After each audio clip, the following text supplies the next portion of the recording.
آج ہم بات کریں گے ذوالفقار علی بھٹو کی، ایک ایسے ذہین اور کرشماتی رہنما کی کہانی جس کے عروج اور زوال نے پاکستان کی تاریخ کا رخ ہمیشہ کے لیے بدل دیا۔ یہ کہانی صرف ایک شخص کی نہیں بلکہ ایک پوری قوم کی ہے جس کی تقدیر اس ایک شخص کے ساتھ جڑی ہوئی تھی۔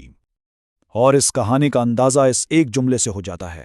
یہ لرزہ خیز الفاظ بھٹو کے آخری سالوں کی اس جان لیوا کشمکش کی طرف اشارہ کرتے ہیں جہاں سیاست بقا کی ایک بے رحم جنگ بن چکی تھی۔ تو چلیے کہانی شروع کرتے ہیں دسمبر 1971 سے۔ یہ وہ وقت تھا جب بھٹو نے بھارت کے ساتھ جنگ میں شکست کے بعد ایک ٹوٹے ہوئے بکھرے ہوئے ملک کی باغ ڈور سنبھالی تھی۔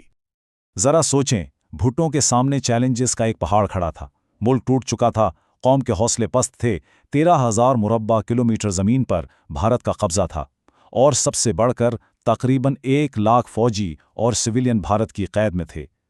حالات ایسے تھے کہ یہاں سے نکلنا تقریباً ناممکن نظر آ رہا تھا۔ ایسے میں بھٹو کا پہلا اور سب سے بڑا امتحان تھا بھارتی وزیر اعظم اندرا گاندھی کے ساتھ مذاکرات۔ ایک ہاری ہوئی جنگ کے بعد مذاکرات کی میز پر بھلا کون کسی بڑی کامیابی کی امید کر سکتا تھا؟ لیکن یہیں پر بھٹو نے ایک ہاری ہوئی بازی کو جیت میں بدل دیا۔ انہوں نے نہ صرف اپنی زمین واپس لی بلکہ قیدیوں کی واپسی کا وعدہ بھی حاصل کر لیا، اور یہ سب کچھ کشمیر جیسے اہم مسئلے پر کوئی سمجھوتا کیے بغیر ہوا۔ سچ پوچھیں تو یہ ایک شاندار سفارتی کامیابی تھی۔ اور اس کے پیچھے بھٹو کی سوچ بڑی زبردست تھی۔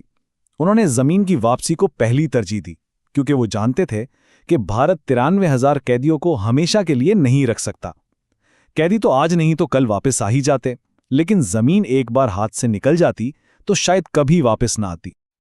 تو باہر کے محاذ پر تو کامیابی مل گئی، اب باری تھی اندرون ملک کی۔ بھٹو نے اسلامی سوشلزم کا نعرہ لگایا اور پاکستان کی معیشت اور معاشرے کو بدلنے کے لیے ایک بہت بڑے منصوبے کا آغاز کر دیا۔ اصل مسئلہ یہ تھا کہ ملک کی ساری دولت اور صنعتی طاقت گن کر صرف 22 خاندانوں کے ہاتھ میں تھی۔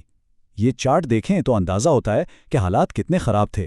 صنعت کا 66%، بینکنگ اور انشورنس کا 87%، سب کچھ انہی چند خاندانوں کے پاس تھا۔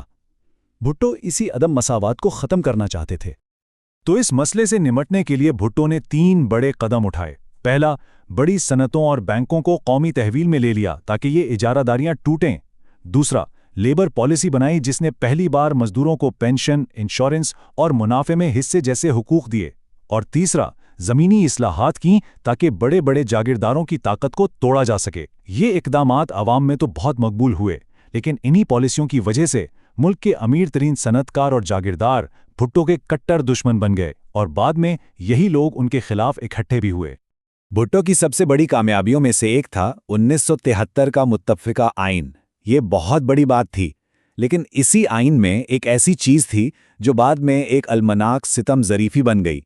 وہ تھا آرٹیکل 6، جس میں فوجی بغاوت کو سنگین غداری قرار دیا گیا تھا، اور یہی آرٹیکل آگے چل کر خود ان کے زوال کی کہانی کا ایک اہم حصہ بنا۔ اور پھر کہانی کا رخ بدلتا ہے۔ جیسے جیسے بھٹو کی طاقت بڑھتی گئی، وہ اپنے مخالفین کے خلاف سخت سے سخت ہوتے گئے، اور انہوں نے آمرانہ ہتھ کنڈے استعمال کرنا شروع کر دیے۔ بھٹو پر یہ الزام لگایا جاتا ہے کہ انہوں نے ریاستی اداروں کو اپنے مخالفین کو دبانے کے لیے استعمال کیا، اور ان میں سب سے بدنام تھی فیڈرل سیکیورٹی فورس یعنی FSF، جس کے بارے میں کہا جاتا ہے کہ وہ ان کی ذاتی فوج کی طرح کام کرتی تھی۔ اس کی ایک بہت بڑی مثال بلوچستان میں کیا گیا فوجی آپریشن تھا۔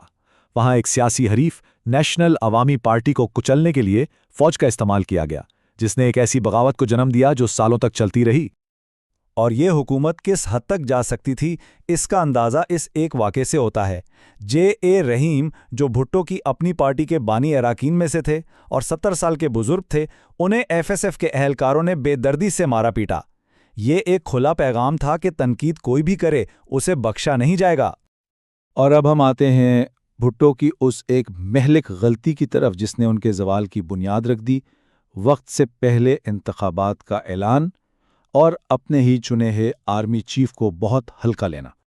بھٹو اپنے junior army chief general Zia الحق کو، جو بظاہر بہت وفادار نظر آتے تھے، مذاق میں میرا بندر کہا کرتے تھے۔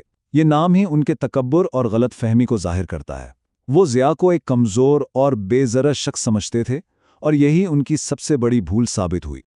تو ہوا یہ کہ 1977 کے شروع میں بھٹو نے اچانک انتخابات کا اعلان کر دیا۔ انہیں اپنی جیت کا پورا یقین تھا، لیکن یہ فیصلہ الٹا پڑ گیا۔